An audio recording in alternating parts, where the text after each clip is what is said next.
Welcome back to Tightwad Workshop. So I volunteer at a couple of repair cafes each month, and often we'll get customers bringing in items that we just can't repair on the spot. This month I've got these 4 articles that I've taken home as homework, so let's have a look and see if we can repair these, ready to take back to their owners next month. Let's start with job number 1, Wilma's picture frame. It's a nice simple job for us to warm up with. We'll use this corner clamp to hold it together for gluing. The frame is made from MDF wood, so I'll just be using regular PVA wood glue to fix it. I'll use a generous amount of glue and spread it around the joint with my finger. I'll place the clamp on the corner of the bench like this, so that we'll have clearance to turn its handles. It can sometimes take a few tries to get this kind of clamp correctly aligned, but the PVA glue takes a few hours to dry, so you can take your time and get it just right. Now we can set it aside overnight and wait for the glue to dry. Unfortunately, the joint didn't close up quite as tightly as I'd hoped, but let's remove that clamp and have a closer look. The joint seems to be holding together nice and tight, but this damage to the corner was always going to make this a repair rather than a restoration. This is the back side of the frame though, so if we turn it over we can see that the front side looks slightly better. I think that Wilma's still going to be happy with this, and she said she was going to rehang the frame on the wall with the damaged corner in the least visible location, so it'll probably be okay. Now we can move on to job number 2, Fred's chair. The glue in its joints has failed, and it's now unsafe to sit on it. We'll need to dismantle it to re-glue the joints, so let's turn it over and get started. I'll start by removing these corner brace blocks with a wrecking bar. We'll also need to remove all of this old rubbery glue before we put the chair back together.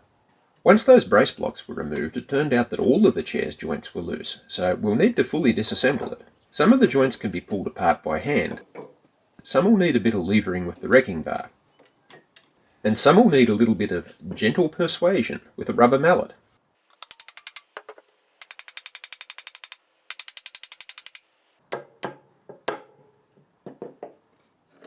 These big blobs of old glue are easy to remove with a chisel. I'll finish cleaning those glue surfaces with sandpaper before we reassemble the chair. Next we need to remove the nails from the corner brace blocks. On small pieces like this, it's easier to remove the nails with pincers rather than trying to use the claw on the hammer. Once the nails are out, we can scrape off the glue using a chisel, the same as we did before. These big blobs of old glue are a sign that the last person to glue this chair together didn't use clamps, and as a result, the joints popped apart while the glue was drying. Now we can get our sash clamps ready to glue the chair back together. We'll be using these pieces of scrap to prevent the clamps from denting the chair when we tighten them up. For this style of chair, we need to glue the 2 side assemblies together first. I'll squeeze some glue into the dowel holes and spread some more onto the joint surface. Now we can fit the joints together and tighten the clamps.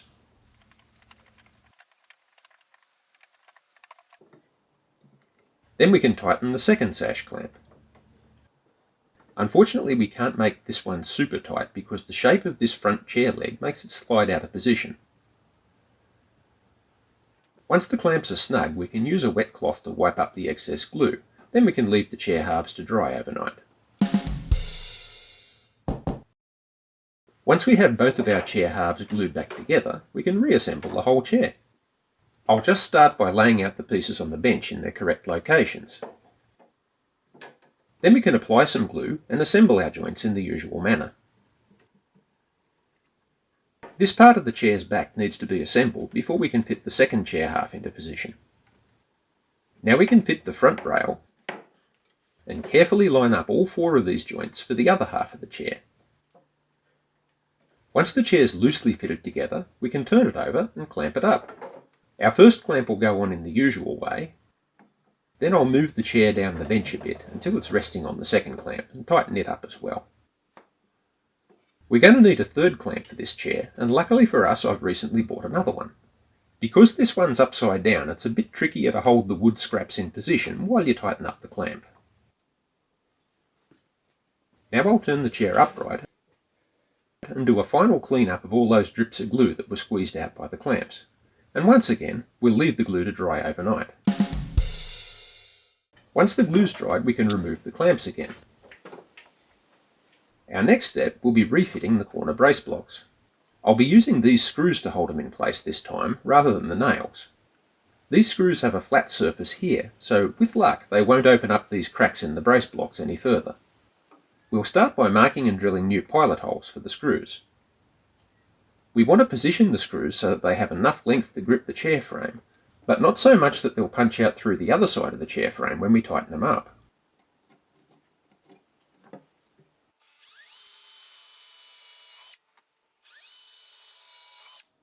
Once we've drilled the holes through the blocks, we can drill the first pilot hole into the chair frame and temporarily fit the first screw.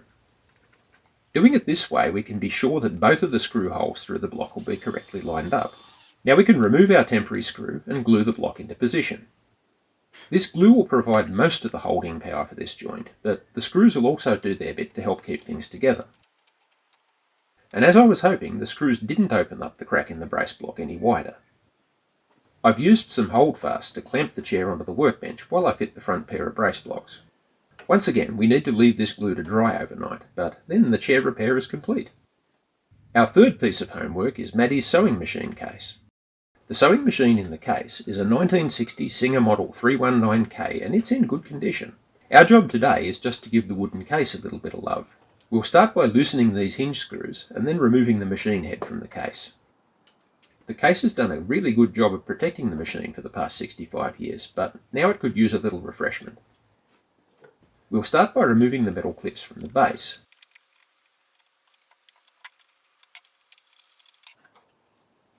Then I'll use a chisel to strip the broken plywood cladding from the ends of the base. This remaining glue is very brittle and it isn't holding on very tightly anymore. I'll use some sandpaper to remove the last of the old plywood and glue, and to get the surface ready for the new plywood.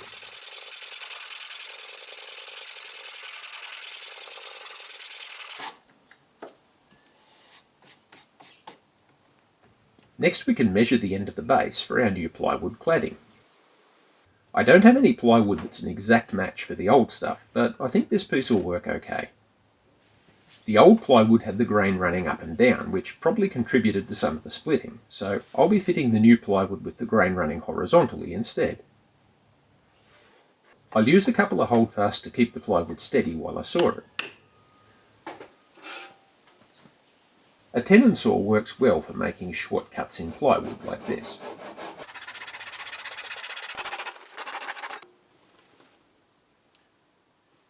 Now we can select the sides of our new plywood that have the nicest looking grain and set them up for gluing. We'll start by applying a good layer of glue onto the base. Make sure that the glue goes all the way around these edges. That's where the plywood's most likely to start breaking loose. Now we can position our plywood ready for clamping.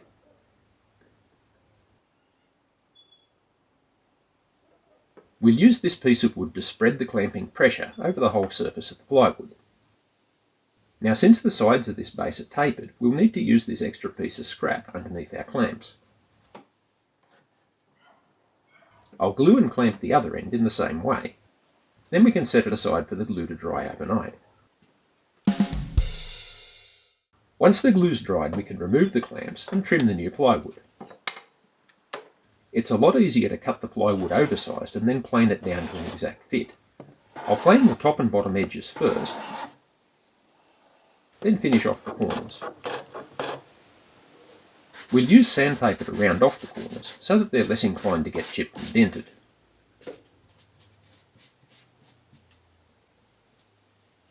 The damage to the plywood on these side panels isn't bad enough to need replacing, so we'll just use our sanding block again to smooth off any splinters around the edges.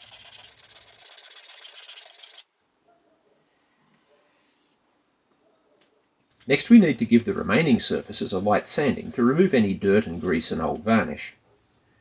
Make sure that this is just a light sanding though, because the plywood surface layer is very thin.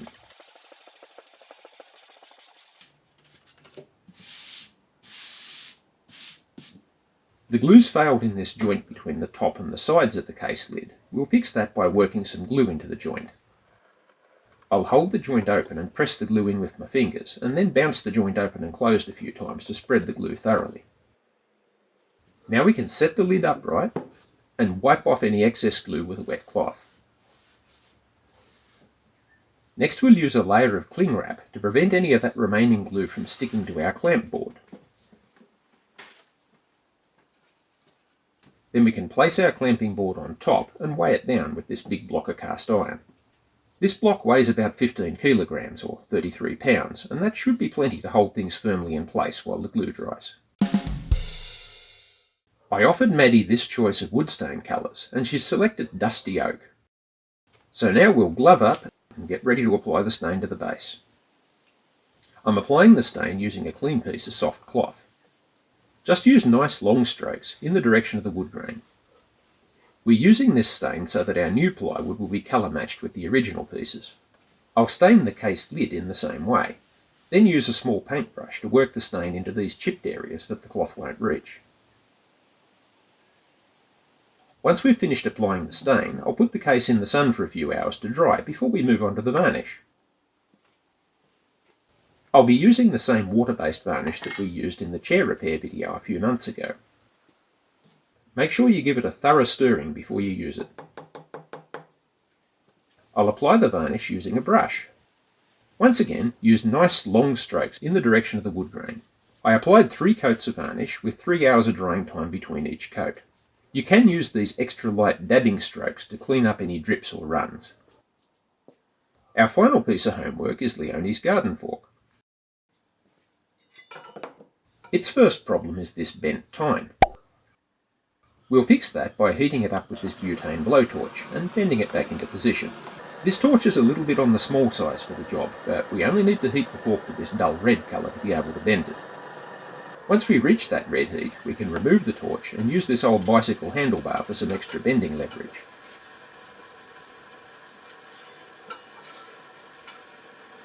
I think that counts as close enough for government work. Next, we'll need to weld the broken tine back onto the fork. We won't get enough penetration on the weld unless we remove some metal from these areas first. So let's take the broken tine over to the vise and file off the parts of it that we don't need.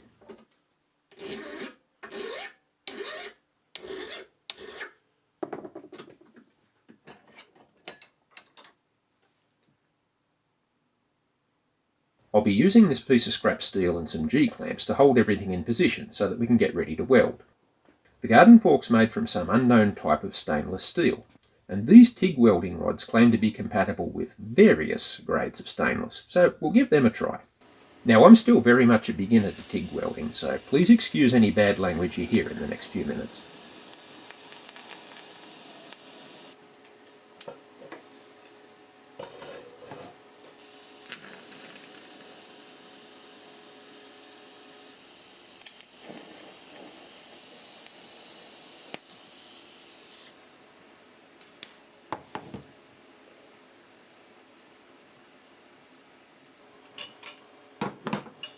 Okay, so the best I can say about that weld is it'll probably hold.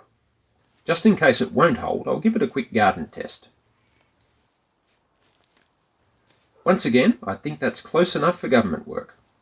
So there's our 4 pieces of homework all done and ready to take back to next month's Repair Cafe. And I'm a whole week ahead of schedule too, which is unusual for me. I was always the kind of kid who'd be doing his homework on the bus on the way back to school. If you've got something like this in need of repair and there's a repair cafe near you, why not take it along and see what they can do to help you out? And if you have some repair skills in this kind of thing, why not consider becoming a volunteer? I can assure you that it's very rewarding in every way except financially. That's all for now. Thanks for watching. Tightwad Workshop is filmed in front of a live studio audience.